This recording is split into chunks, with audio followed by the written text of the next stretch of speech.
kit de sobrevivência. Essa foi uma palavra que ministramos no dia 16 de janeiro, há 15 dias atrás, e uma parte 1, e nós estamos então trazendo, como falamos naquele domingo, a parte 2. E quando trazemos um tema como esse, eu quero relembrar o que falei no domingo que pregamos a parte 1, justamente no sentido de um kit, algo necessário, com ferramentas indispensáveis, e o sentido de que nós estamos diante de uma guerra de fato espiritual. Assim como existem os kits outros, o kit militar, o kit na área de enfermagem, o kit do motorista, não é? São ferramentas indispensáveis que nós precisamos. Diante de uma sobrevivência, os programas, para quem é afeito a ver os programas de sobrevivência televisivos, não é? É indispensável ter ali uma pederneira, a não ser que se tenha habilidade de fazer fogo com gravetos, que se tenha ali uma lanterna com pilhas que tem uma durabilidade grande, não é? E tem alguns recursos, como faca, etc., fazem parte desse kit, tá certo? E nós também precisamos do kit espiritual, porque nós estamos, irmãos, diante de uma guerra de caráter espiritual. Não é só espiritual, ela é humana também, ela é carnal, mas ela é muito espiritual, até porque nós travamos essa luta com poderes que são espirituais. E por isso nós vamos reler o texto que fizemos menção na primeira mensagem, de 2 Coríntios, capítulo 10, versículo 4. Segunda carta de Paulo aos Coríntios, capítulo 10, versículo 4. E vamos então aqui trazer mais algumas ferramentas que precisam fazer parte desse kit de cada crente, de cada um de nós aqui. 2 Coríntios 10, 4. As armas com as quais lutamos não são humanas, olha aí. Pelo contrário, são poderosas em Deus para destruir fortalezas. Vamos ler todos juntos? As armas com as quais lutamos não são humanas, pelo contrário, são poderosas em Deus para destruir fortalezas. E essas ferramentas, ali tem armas, eu quero trazer como ferramentas, utensílios extremamente necessários, nós, irmãos, precisamos fazer uso deles diante dessa sobrevivência, para termos sobrevivência, vitória na realidade, diante dessa luta que está sendo travada. O primeiro kit que nós podemos aqui abordar, irmãos, é estabeleça alvos na sua vida. Estabeleça alvos na sua vida. Eu gostaria que você não entendesse essa mensagem como uma mensagem de caráter motivacional. Ela pode e deve até lhe motivar, mas não é essencialmente motivacional. Ela é bíblica, ela é pastoral, mas alvos, irmãos, todos nós sabemos da importância. Estabelecer alvos. Talvez eu não esteja sozinho nessa caminhada de que algumas coisas que eu planejei na minha vida não deram certo. E eu diria até que muitas delas, aquilo que eu pude planejar não teve ou não chegou nunca, e alguns nem chegaram como eu queria. Mas isso não nos dá a porta aberta para que a gente possa chegar e dizer, não, eu vou deixar aí, vou viver como vier, como der certo, de qualquer jeito, não é? De forma laissez-faire, como diziam os franceses, ou seja, de qualquer forma, solto. Não. Alvos são importantes. Se você for buscar numa concordância bíblica exaustiva, não é? Ou seja, todas as palavras, esse termo que se encontra na Bíblia, você vai ver muito pouco alvo. Lá você não vai ver. Mas no sentido mais amplo, como meta, como propósito, você vai ver muito essas palavras sinônimas lá claramente nas Escrituras. Então, nós precisamos estabelecer alvos, metas, mesmo sabendo que algumas dessas metas elas não se concretizem, e louvado seja Deus que algumas não se concretizarão, porque muitas vezes nós fazemos os planos, as metas, estabelecemos os alvos, mas não temos a dimensão do que virá depois da curva, do que virá depois. Mas como Deus é onisciente, e muitas vezes Ele faz com que nós venhamos a, algumas vezes, passar por sofrimento, mas outras Ele nos poupa, Ele diz, não vou fazer não vou permitir não. E aí não acontece como nós traçamos, até porque não é uma conta, não é algo assim tão rígido, tão retilíneo, de nós podermos estabelecer alvos e chegá-los lá tão facilmente.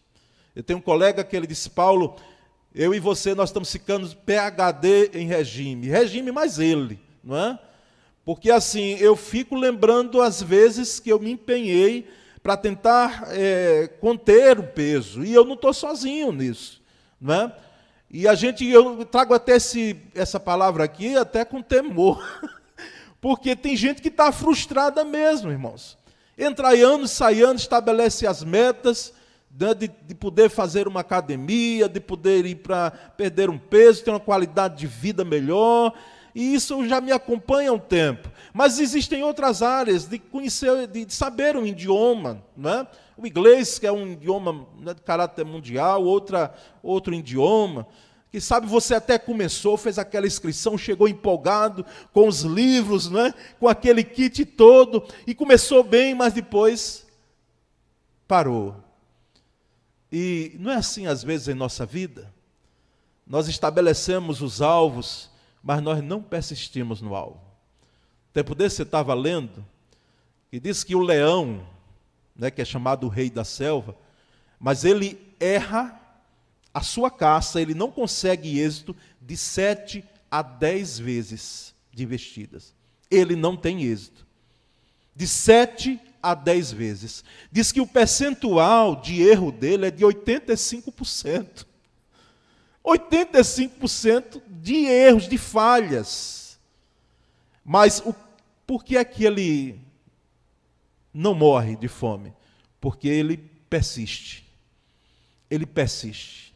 A perseverança, vamos dizer assim, não é que no caso dele é o instinto mesmo de poder correr atrás da sua presa e criar as estratégias para que possa matar a sua fome, nós podemos trazer para nós como perseverança.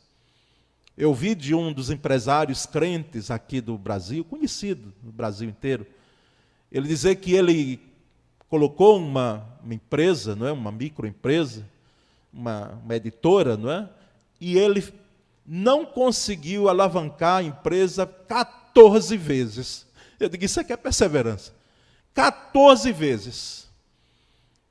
E ele buscava, às vezes, a consultoria, e fazia, e não tinha, às vezes, o chamado capital de giro, enfim, tudo quanto era, às vezes, necessário, ele ia melhorando. Depois de 14 vezes, ele viu a coisa engrenar, e ele disse que não desanimou diante desses fracassos, não é? Diante dessas situações de não êxito. Então, nós precisamos estabelecer alvos e persistirmos nos alvos. Não é? Eu quero crer que alguém aqui da igreja disse, não, agora esse ano eu vou ler a Bíblia toda. Eu até espalhei, divulguei com vocês, né, com os irmãos aí, através da rede social, a proposta da leitura por semana. 52 semanas, você lendo textos bíblicos. É uma proposta diferente daquela diária. E eu quero crer que alguém já passou de Gênesis, não é? Já chegou ao Êxodo, que é o livro que nós estamos estudando na Escola Bíblica Dominical, e vai chegar até Levítico e Números, mas vai passar em nome de Jesus, vai para Deuteronômio, e vai para o Novo Testamento, e vai terminar. Se você estabelecer alvos e persistir nos alvos, e são alvos que podem ser cumpridos, você vai ter êxito. Você vai ter o que nós chamamos de sucesso. Irmãos, não é necessário nós levarmos uma frustração porque alguns alvos não foram alcançados, porque nós sabemos, cremos piamente, de que a nossa tarefa é traçar planos, e esses planos eles sejam consagrados, como disse o escritor aos Provérbios, eles sejam consagrados ao Senhor, e nós venhamos a ter êxito. Em Eclesiastes 3:1, texto conhecidíssimo, sabe Salomão também, ele escrevendo, ele diz: tudo tem o seu tempo determinado, e há tempo para todo propósito debaixo do céu. Ou seja, há tempo para todo o propósito. Há um propósito de você estabelecer alvos, que quem sabe você já engavetou, deixou lá, jogou a chave fora e disse: eu não quero mais saber disso. Eu não quero mais conversa com isso. E muitas vezes até a gente joga para Deus, não é assim? E diz: o Senhor não me abençoou, o Senhor não me concedeu, eu também não quero mais.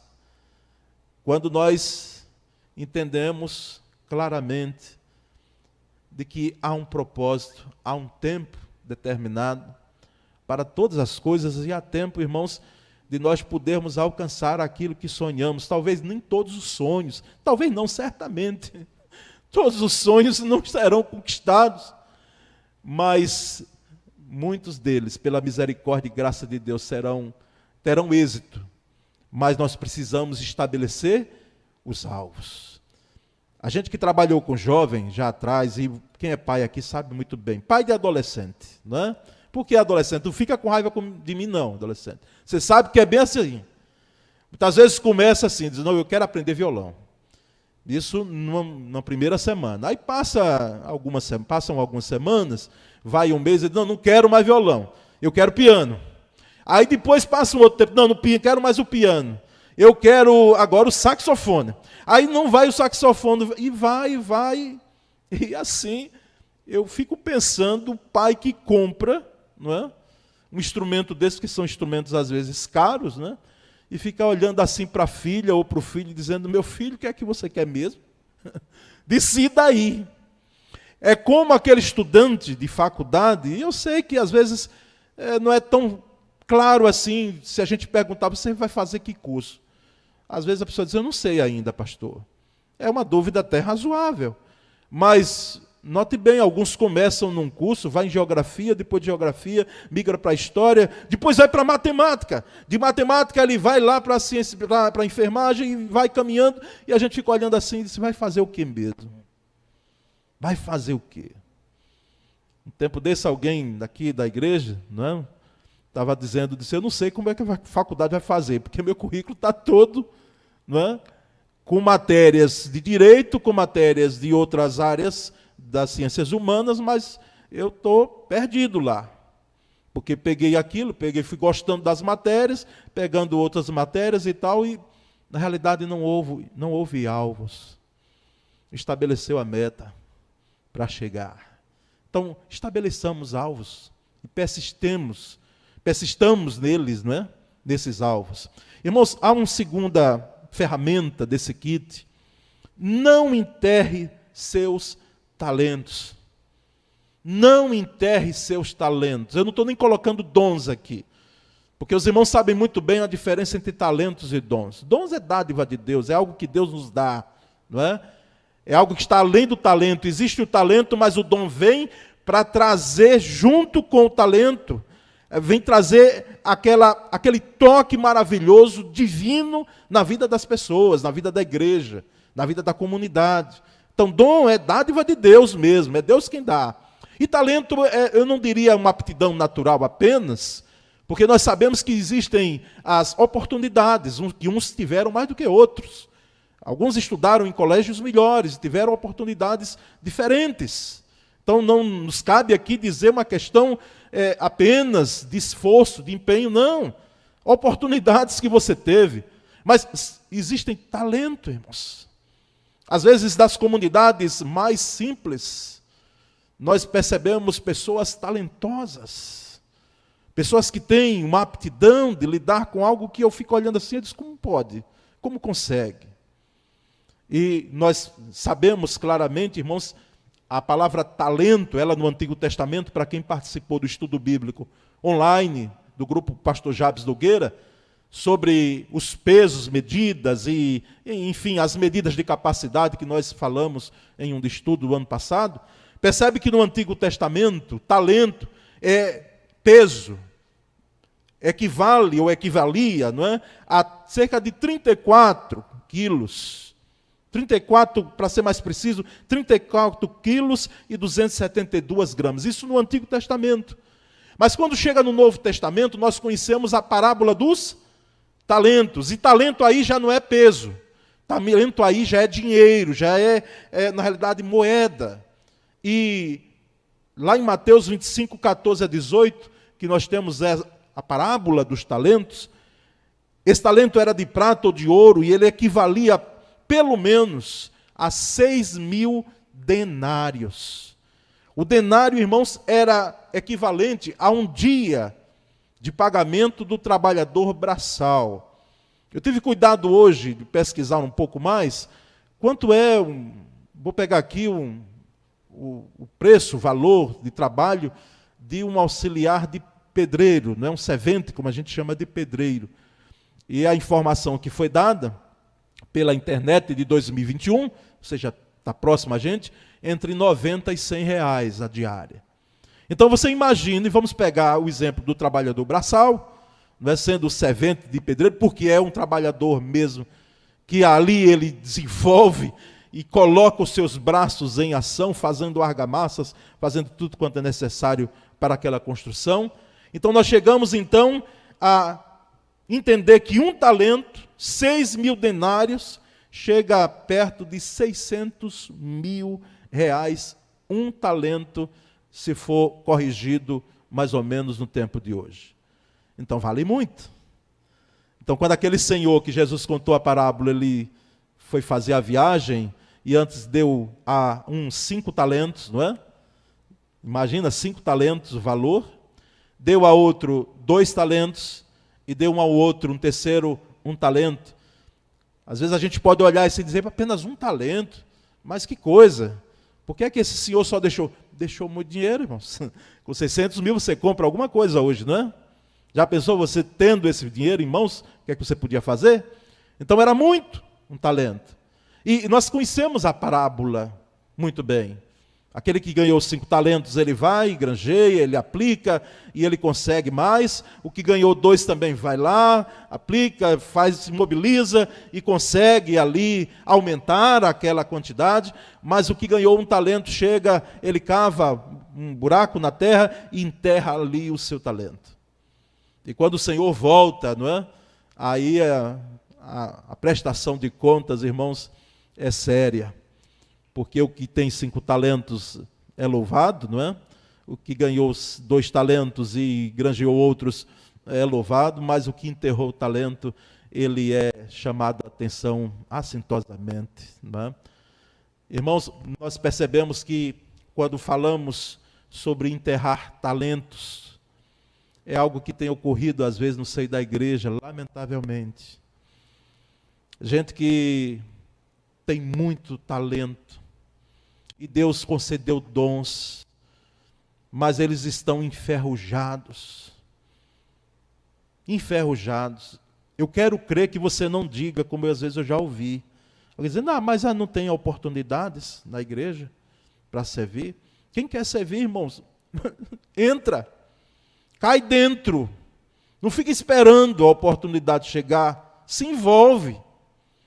Busca desenvolver talentos.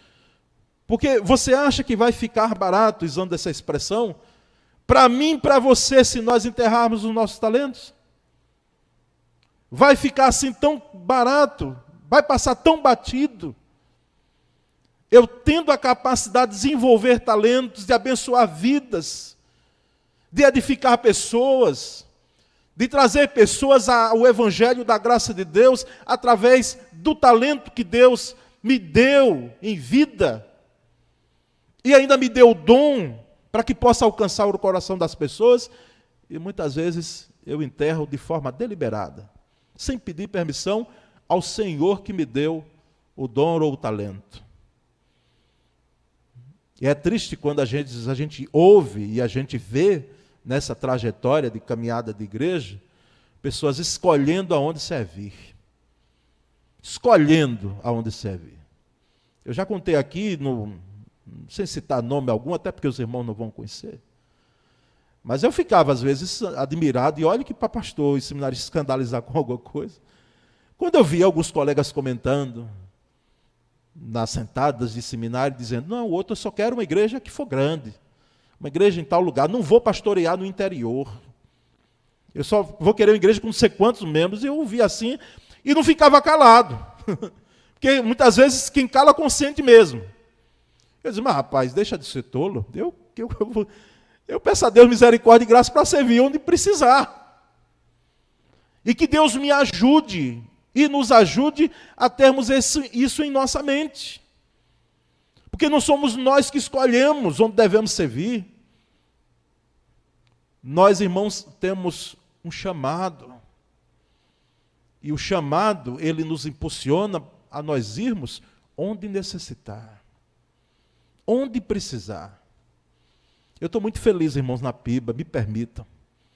Amo demais. Aliás, eu fico pensando, digo, meu Deus, e depois amanhã? Porque aqui casei, aqui apresentei meus filhos, não sei o que é pastorear outra igreja.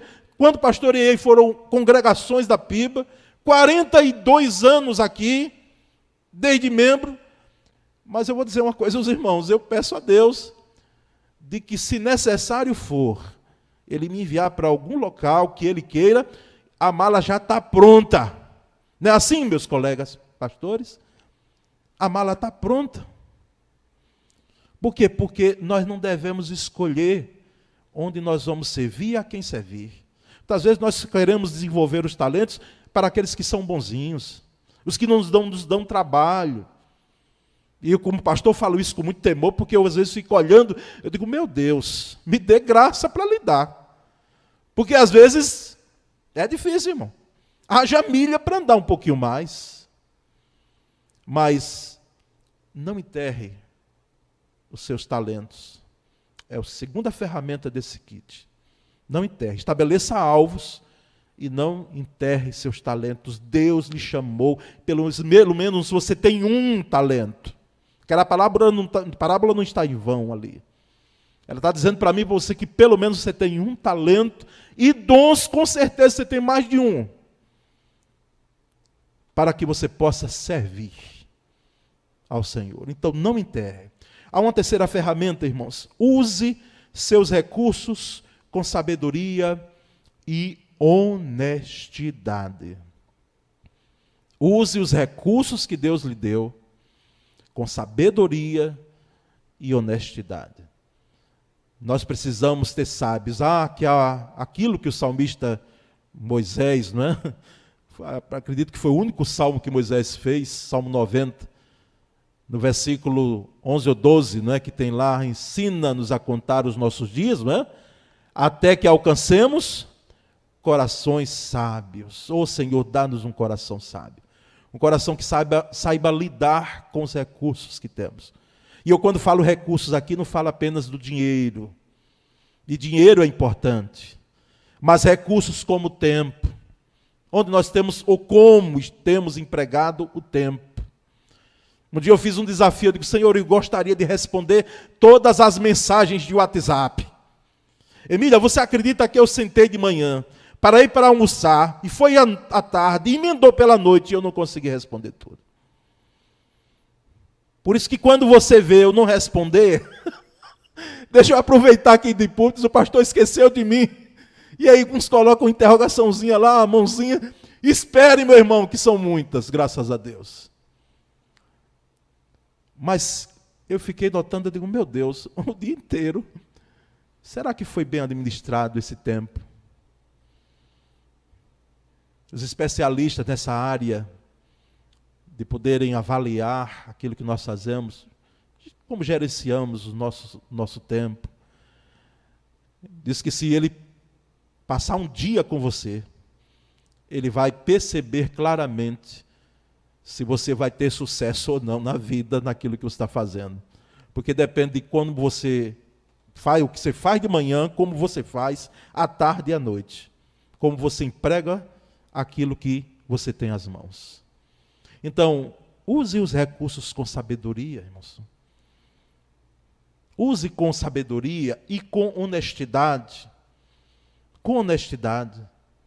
Somente em relação a essa área de dinheiro. Eu sei que pagar imposto é terrível. A gente já começa o ano pagando imposto.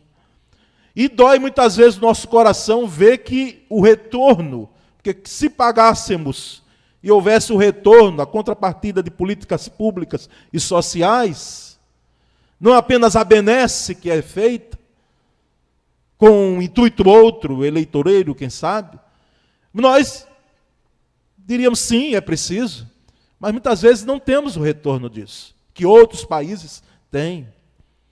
Mas nós temos como sonegar imposto, irmãos? De forma alguma. Por isso que o cristão vai pagar mais caro, sempre. Nós pagamos mais caro. Por causa de quê? Por causa da honestidade, da integridade de vida. Porque é uma lástima, irmãos, é uma tristeza, é uma tragédia alguém botar uma Bíblia no braço, dizer que é crente e ele ser desonesto. Ele ser desonesto. Então, use os recursos com sabedoria e com honestidade. Lá em Provérbios, capítulo 21, versículo 20, diz assim: o sábio economiza. Eu sei que você pode dizer, pastor, porque eu acho que o senhor não sabe a minha história. É ganhar hoje e passar para pagar as contas tudo hoje. E é diferente lá de casa? A gente paga tudo, a gente pega e paga. Mas aqui está falando em economizar, e se a gente quer ter sabedoria e quer ter sucesso nisso, é isso mesmo. O sábio economiza e tem sempre bastante comida e dinheiro em sua casa. Mas o tolo, ô Senhor, misericórdia de nós, gasta todo o seu dinheiro assim que o recebe. E a ideia de gastar aqui não é as contas que você tem a pagar, que nós sabemos que você tem que pagar. Mas o gastar aqui é muitas vezes gastar naquilo que não é necessário. Aquilo que não é necessário. A ideia de gastar aqui, eu não tive cuidado de ver no original hebraico, como se diz, né? Mas o sentido é esse, irmãos. Porque a ideia é daquele que esbanja. É aquele que não faz o planejamento. Então, como é que vai ter sucesso, irmãos? Como é que vai sobreviver, diga aí? Então, usemos nós os recursos com sabedoria e honestidade. Alguém me disse lá atrás, anos atrás, disse, pastor, faça de tudo para ter uma aposentadoria privada, bota lá pouco lá e vai colocando, economizando. Eu não sei quantos, quero crer que a minoria, irmãos, tem. Porque nós vivemos hoje num tempo difícil mesmo. O poder de compra nossa foi embora. Foi embora. Mas não é por isso que nós vamos nos apegar a esses argumentos e deixarmos de usar os recursos com sabedoria e com honestidade. Mas há uma quarta ferramenta e última que nós precisamos utilizar nesse kit. Tá certo? Tenha sempre um coração grato. Tenha sempre um coração grato. Há uma crise hoje de gratidão no mundo. E eu diria até na igreja, na família, no ministério pastoral, nas corporações, no trabalho. Uma crise de gratidão. Veja bem, o que eu estou dizendo não é você se conformar com o que você é, o que você tem. Não. Continue pensando em sempre ter o melhor e mais. A minha palavra não vai em relação a isso, a você se conformar assim, dizer, não, está muito bom. Não, mas é aquilo que eu tenho hoje, eu agradecer, meu irmão. Então tenha um coração grato. Sujeito chamado Antístenes, não é? Ele disse que a gratidão é a memória do coração. A gratidão é a memória do coração. Nós precisamos agradecer aos outros, né, às pessoas. Eu mesmo gosto muito de agradecer, eu gosto de citar nomes. Sei que às vezes pago assim preço caro porque acaba esquecendo de gente, mas depois cito se lembrar, porque gratidão é algo que nós devemos fazer em relação ao outro. Nós precisamos ser profundamente gratos aos nossos pais. Não apenas porque eles nos colocaram no mundo, e alguém até pode dizer, mas eu não pedi. Não pediu. Você quer viver. E pai e mãe faz coisa que só pai e mãe mesmo faz. Gratidão. Gratidão nossa aos pais, aos líderes, às pessoas que nos impactaram. Aquele amigo do peito, aquela amiga que chega junto. Gratidão. Nós, irmãos, percebemos claramente, lá no Salmo 103, versículo 2, o salmista ele disse, bendize, ó minha alma, ao Senhor, e não te esqueças de nenhum só de seus benefícios. Não te esqueças de nenhuma só de suas bênçãos. Bendize, ó minha alma, Senhor, e não te esqueças. Aqui o salmista está dizendo, ei, você pode esquecer, viu? Nós somos susceptíveis ao esquecimento de bênçãos, que hoje a gente não tem nem a dimensão de que nos alcançaram, mas elas aconteceram em nossas vidas, sem mesmo termos a dimensão de que elas ocorreram. Bendize, ó minha alma, Senhor, e não te esqueças de nenhuma de suas bênçãos, não te esqueças de nenhum de seus benefícios. Gratidão, irmãos.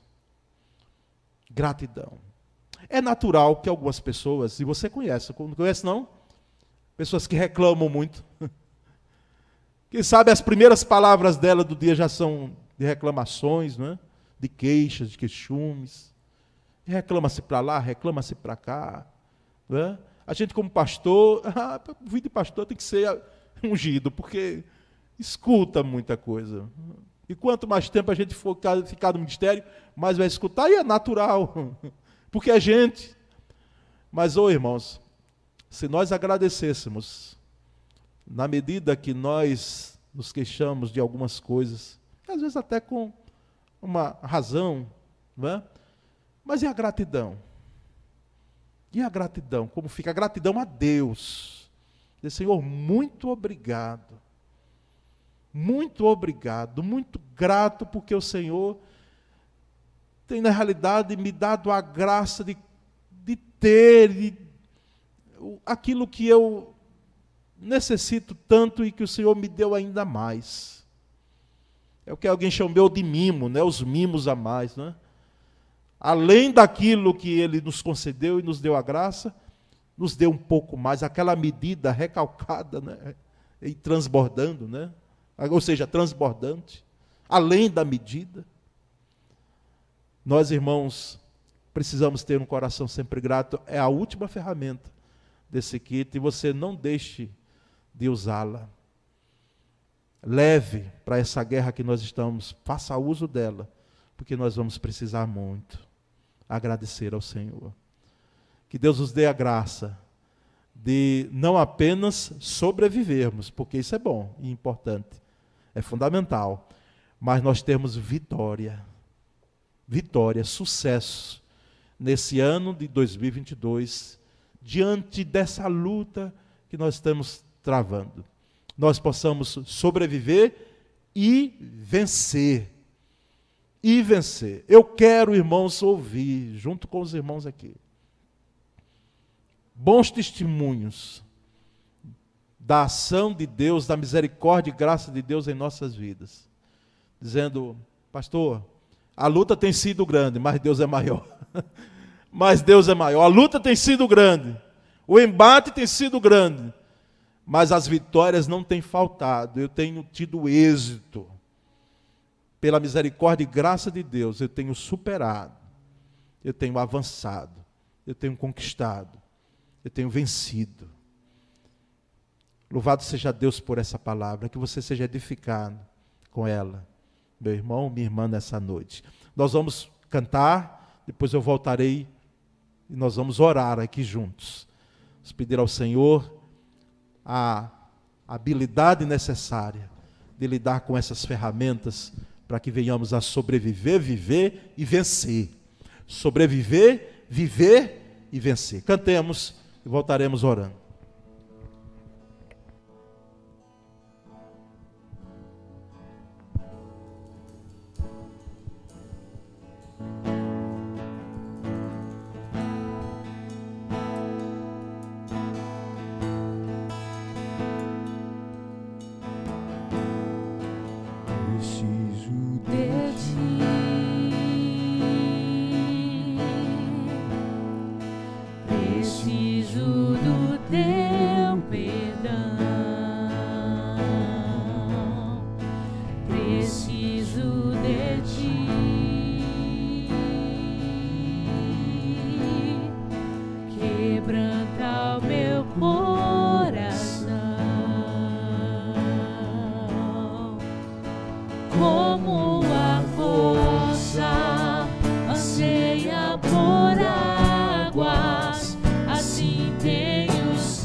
Distante de ti, Senhor, não posso viver, não vale a pena existir.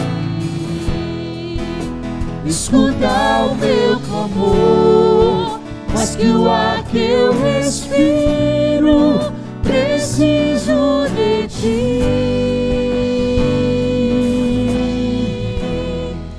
Não posso esquecer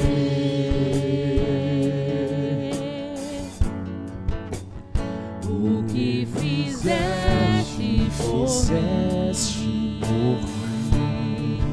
Como alto é o céu, sua misericórdia sem fim. Como o Pai se compadece dos filhos, assim tu me amas. Afasta as minhas transgressões, eu preciso de ti, Senhor. Distante de ti, Senhor, não posso viver, não vale a pena existir. Escuta o meu clamor, mas que o ar que eu respiro, preciso de ti. Preciso de ti. Preciso de ti. Eu preciso tanto, tanto, tanto. Preciso de ti.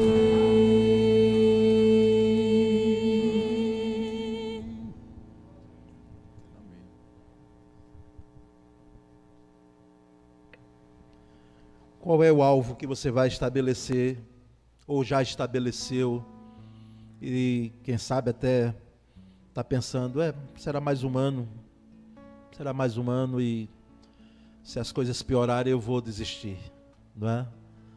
Lembre-se do leão, eu não tinha essa informação. Às vezes eu vejo ele tão abaixadinho para pegar a presa, não é? Vai tão mansinho, eu digo, olha que coisa. Mas 85% de falhas. Mas ele persiste, depois da 10ª investida, e mata a sua fome. Então estabeleça alvos. Não estabeleça num caderno, não. Não bote em agenda, por favor, bote no coração. Bote na mente. Vamos botar na mente e no coração. Estabeleça alvos. E nem seja tão econômico, dizendo, está mais ou menos, está bom. E nem seja também tão avantajado, os seus alvos, que você depois vai se frustrar mesmo. Porque quem sabe você quer dar um passo além daquilo que a sua condição humana, mesmo crendo em Deus, você possa alcançar. Mas estabeleça alvos, tá certo? Não enterra o seu talento. Tem alguém enterrando talento aqui? Em nome de Jesus, não vai enterrar mais. Vai desenterrar, aliás, e vai colocar em evidência esses 6.000 denários que Deus lhe deu para você administrar. Não enterre, não. Não enterre. Seja qual for o argumento usado, que você tenha na sua mente, você vai colocar em evidência, porque tem gente que precisa. A igreja do Senhor, o mundo, a sociedade, onde você está, um amigo seu, alguém que está próximo a você, precisa do seu talento. Não enterre. E nós sabemos que Deus também nos deu recursos, e eles precisam ser usados com sabedoria e honestidade. Use recursos com sabedoria e honestidade. Você não vai sair dessa noite aqui, mas querendo usar os recursos que Deus lhe deu de qualquer forma. É preciso, sim, às vezes até cortar alguma coisa, que você já saia nessa noite aqui dizendo, não, nós vamos tirar aquilo ali, para que a gente possa ajustar algumas coisas. A gente vai ter que cortar algo que precisa ser cortado, para refazermos as contas de casa. Saia daqui, dessa noite, no coração e na mente isso. E tenha um coração grato. Ô Senhor, dá-nos a graça de que as primeiras palavras do nosso dia seja de gratidão. Quando você abrir os olhos, olha, você dizer, Senhor, muito obrigado. Muito obrigado, Senhor, muito obrigado.